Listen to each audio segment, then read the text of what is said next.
เบิ่งเฮ็ดรถเฮ็ดคือเคยเฮ็ดนี่สิบ่เต้นน้ำมือน่ะเป็นใช่เอามือเลยอืมไปเอาน้ำใช้เฮ็ดสิแล้วติ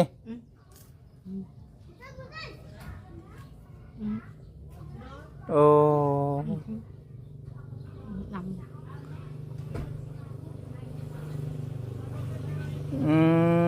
แบบนี้แม่นบ่โตพี่น้องเอ้ยบ่ได้แย่บ่แย่ขึ้นทางก็อัพน้ำเอาบ่นอกบัดนี้บ่นอกบัดนี้ขี้แล้วเห็นขี้แล้วแบบนี้เด้อพี่น้องเด้อเนาะอันนี้คือขออนุญาตบัดค่ำนำได้คันบ่จิตบ่ถามมื้อนี้เราก็เฮ็ดสิตลอดอยู่แล้วหั่นนะพี่น้องเอ้ยนี่เด้นี่เด้พี่น้องเอ้ย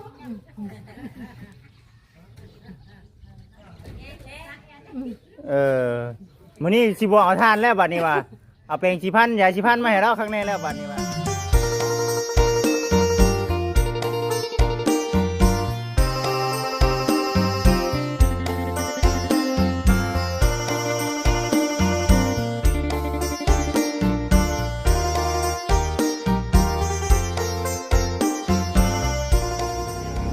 มาต่ออยู่ที่2เนาะ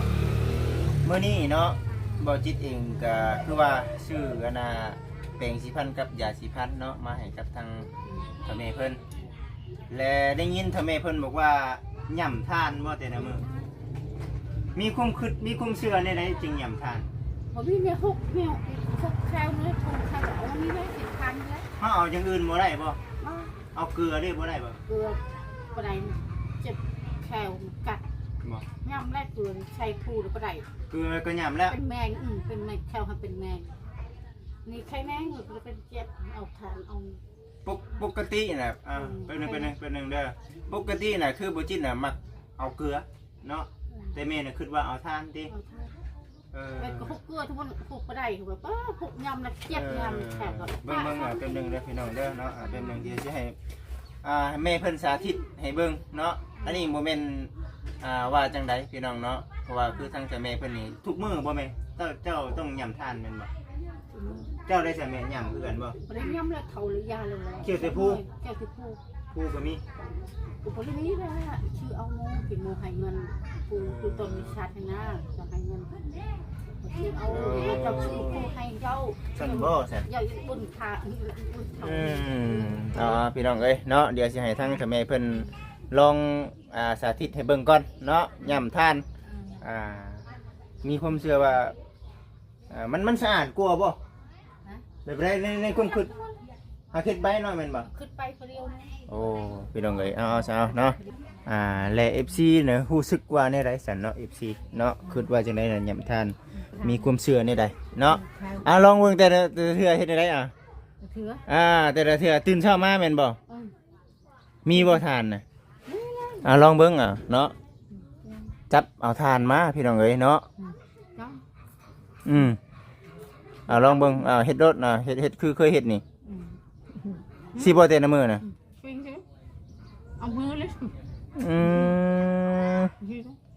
ไปเอาน้ำใช้เฮ็ดสิแล้วติ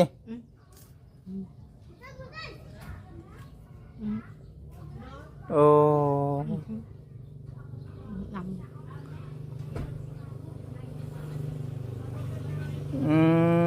แบบนี้แม่นบ่โตพี่น้องเอ้ยบ่ได้แย่บ่แย่ขึ้นทางก็อัพน้ำเอาบ่นอกบัดนี้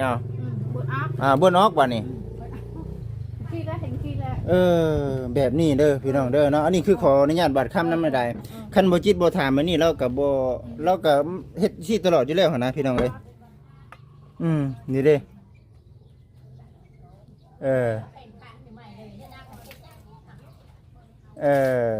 ให้เราลองเบิ่งว่าแล้วว่าแต่ละมื้อเอาทานแล้วว่า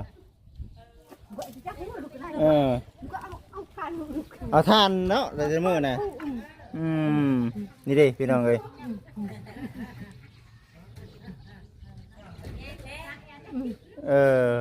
มื้อนี้สิบ่เอาทานแล้วบัดนี้ว่า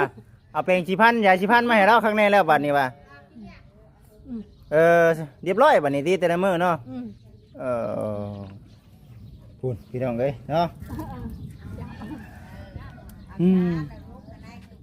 เอาทานเนาะ ทานหก อืมเนาะ อย่า อย่าเศร้าหงเศร้าหัวได้ใช่ จะหัว อ่า นี่ น้ำมวกเนาะ อืม เอาน้ำมวกเนาะ น้ำมูกนี่ โอ้อันนี้คือเป็นคู่อันนี้น้ำกินบ่นี่ น้ำไหม แม่นน้ำกินเจ้าบ่ เจ้า โอ้อู้เองบอนนี่กับบ่มีเนาะ บ่มี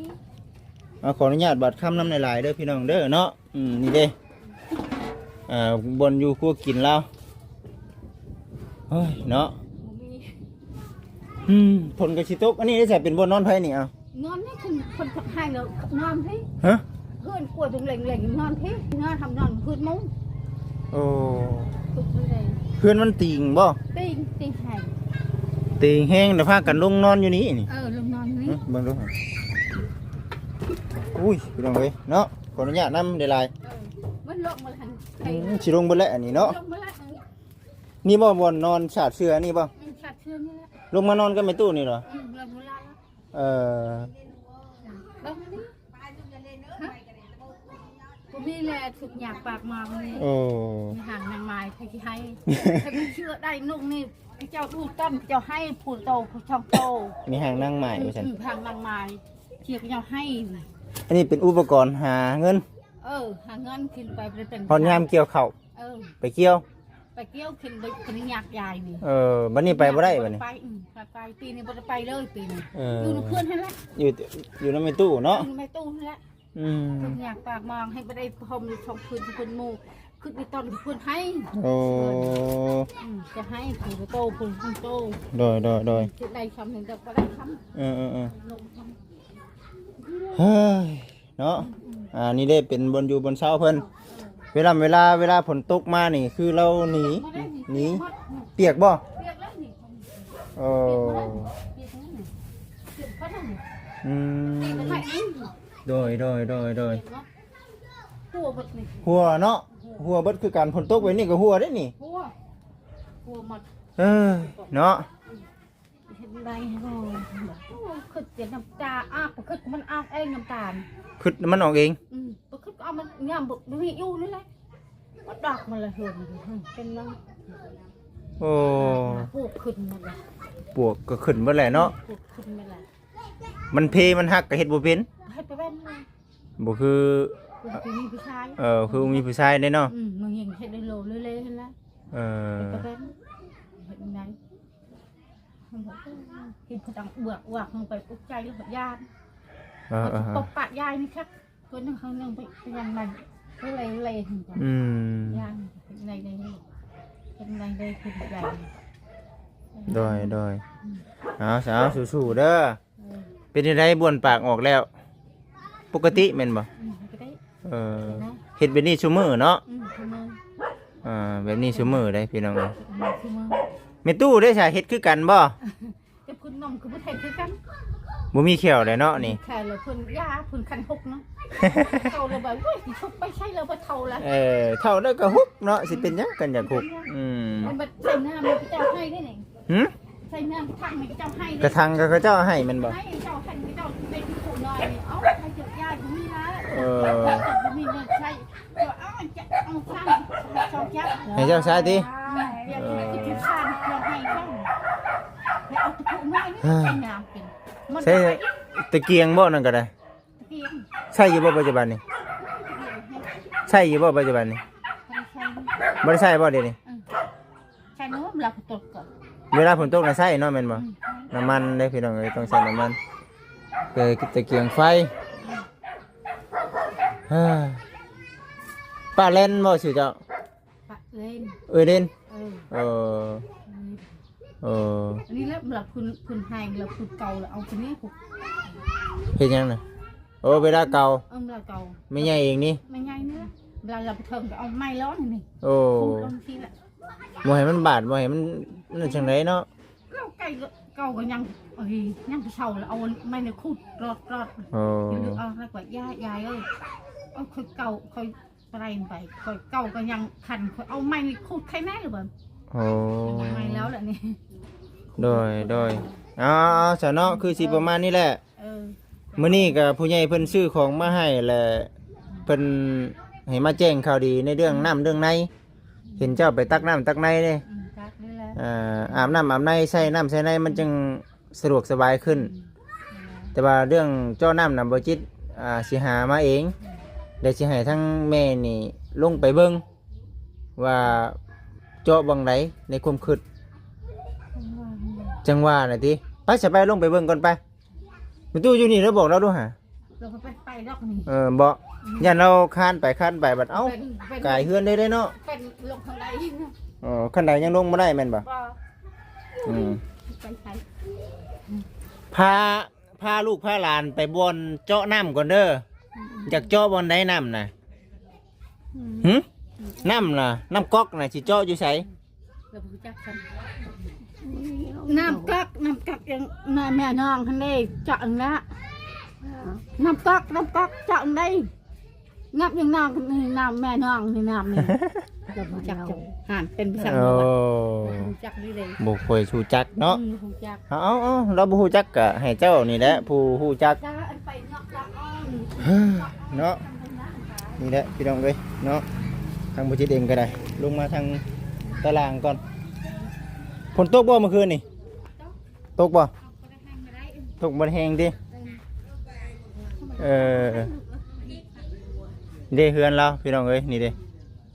เฮือนเข้มทางจับเจืออยู่เนาะให้ค่าอะไรก็เดินเจ้านะบอกเขาก่อนบอกแล้วเอาเฉพาะมันแม่นของเขานี่แหละทางพุ่นนะเขาบอกว่าเดี๋ยวมันสีพิษเพิ่นหอมค่าใดค่านี่แม่นบ่นี่ฮะ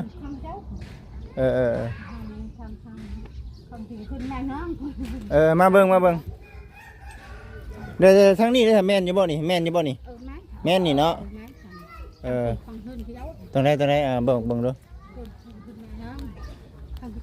ตัวนี้ค่านี้แม่นบ่ค่านี้แม่นบ่ของเจ้าค่านี้แม่นบ่ค่าได้ของเจ้าน่ะค่านี้ลงมานี่ฮะอันนี้ก็ดินของเพิ่นอีกอ๋อดินของทางแม่เฒ่านี่โอ้ให้ค่าได้บ่มั่นใจว่าเป็นดินของเจ้าดีบ่หรือว่าจังได๋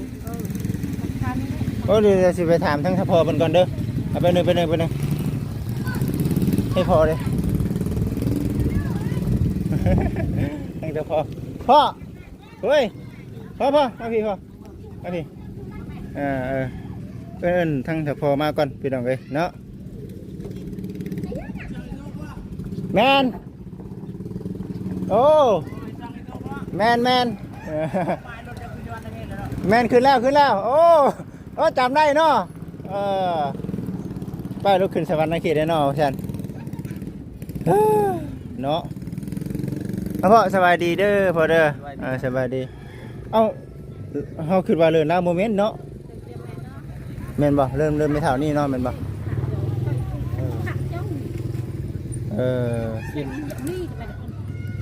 ถามผู้ทพอเพิ่นอยู่ประจำมาแล้วปัจจุบันนี่พอขึ้นว่าอยู่ใช่เฉพาะค่าได้ดินเลินแล้วแม่นลินที่เราเลยฮะเป็นยังไงเนาะขากบข้าวขากบข้าวแดนนี่เนาะแดนขากบข้าวนี้เป็นน้องฉะเดียวอยู่นี่น้องฉะตะกี้อยู่แต่อยู่พี่ดินเรา ดินเราอยู่พี่เนาะลงพี่ขึ้นมาพี่บ่แม่นหรออยู่นี้ดิลงมาพี่ดินเราแต่ว่าอยู่พุ่นน่ะคุ้งแต่เสาเฮือนเลยน่ะเนาะเลินนั่นน่ะแม่นบ่โอ้ตัว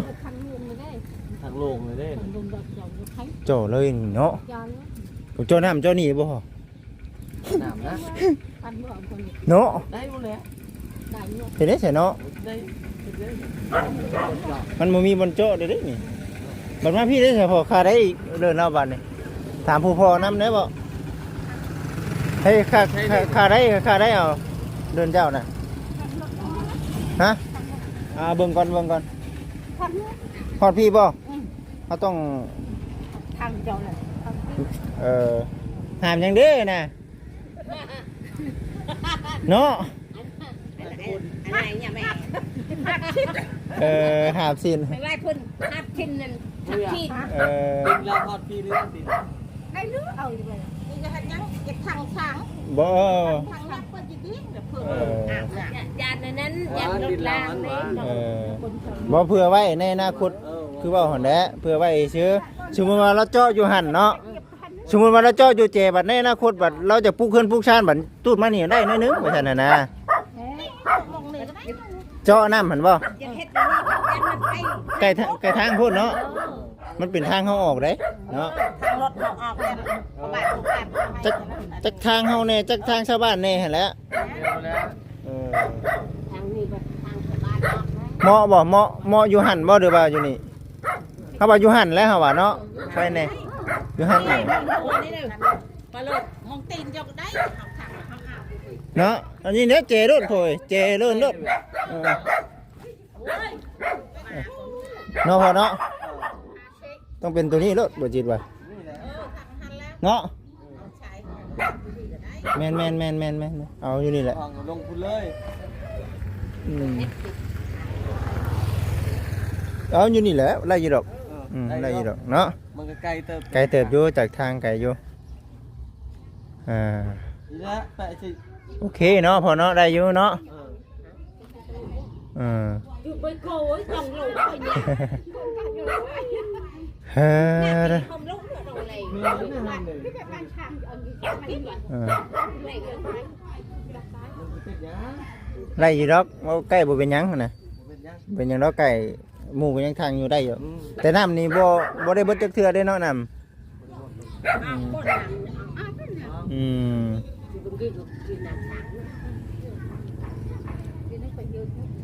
เอาเนาะถือว่าฮู้แล้วฮู้บอลแล้วพี่น้องเอ้ยบัดนี้เอาบอลนี่เนาะแม่คิดว่าจังไดคิดว่าอยู่นี่บ่เจะมักอยู่ใช่เจ้าของแล้ว เจ้าของเงินมักไม่ใช่กัน อยากได้บางนี้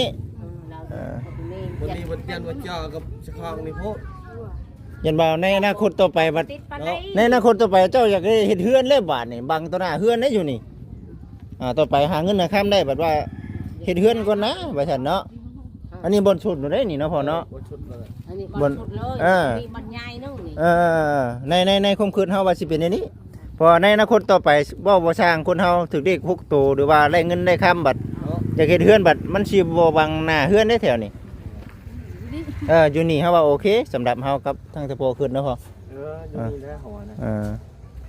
ไปก่อนเลี้ยงต้องลูก ลูกบ้านเนาะ บ่รู้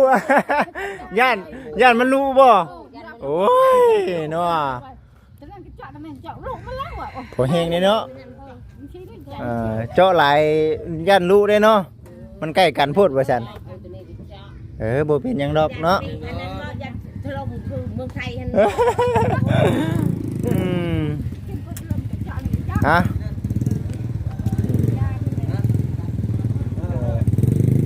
ถือว่าโอเคเนาะอยู่นี่โอเคคักอยู่ได้เรื่อง ใช้บนนี้แหละนี่ก็ดินเขาอีก อันนี้เป็นดินของทั้งทแม่เพิ่นต่างหากอีกเนาะเด่นซะ ดินเขาลงไปบนดินแล้ว นี่น้อยเดียวนึงดินแล้วนี่เนาะ หน่อยเดียวแล้วว่าต้นเผามันเป็นแดน ทิมฉะเดียวคุณเดียวผมทิมฉะเดียวหรือฉะเดียวเอง น้ำนี่ทั้งเพิ่นใช้ตลอดอยู่บ่นี่ ใช่ตลอด พอดีได้ล่ะสิอันน่ะเอาน้ำเราเลยเนาะเอาน้ำเรานี่แหละพี่น้องเอ้ยคุยกันกับเราล่ะแต่เอาน้ำเราผู้อยู่ใกล้นี่แหละเด้อเอาตกลงเรียบร้อยแล้วพี่น้องเอ้ยเป็นอันนั้นเด้อถ้าเป็นยุ่มเอาเด้อเพราะว่าคำเป็นใส่ไหลนี่เราพื้นไฟกับบ่มีเนาะยุ่มอยู่ได้ยุ่มมือนี่เด้ เขาบ่มีไฟฟ้าเด้ เอาบ่มีไฟฟ้ายุ่มเอาก็โอเคแหละเนาะใครกลัวไปตักไก่ไปจักว่า ไก่พุ่นลำชามยามโอ้ยามมันยากกะใครแน่นี่ลงไปเนาะลงไปอยู่ใกล้ๆแล้วก็เฮ็ดหัวพอดีอาบน้ำอาบในแถวนี้ได้นี่ก่อน น้ำก็ไหลลงไปนี่เลยเนาะเด้ออันนั้นคือห้องน้ำเพิ่นน่ะเนาะ นั่งค่ะ ห้องน้ำเพิ่นพี่น้องเอ้ย นั่งค่ะ คุดคุมอยู่หั่นแหละคันเช็ดห้องน้ำก็บ่มีแล้วบัดนี้บ่มีแล้วบัดนี้เนาะมีทางบ่มีบ่อนเลยห้องน้ำนี่ บนจะเข็ดบนจะมีเนาะ แม่น ดินมันแคบ ถูกแคบ ดินห้อง ไม่ได้ห้ามจะเห็ดทางเลยถูกแคบเลย ตะกี้ฮอดพุ่นแน่เนาะตะกี้โอ้ คุณก็อ่ะอีกวัดทุกคนอยากอ่ะ มาเบิดนำทางเนาะทางเบิดได้พี่น้องเอ้ยได้เลือกบ่ได้แล้วบัดเพราะว่า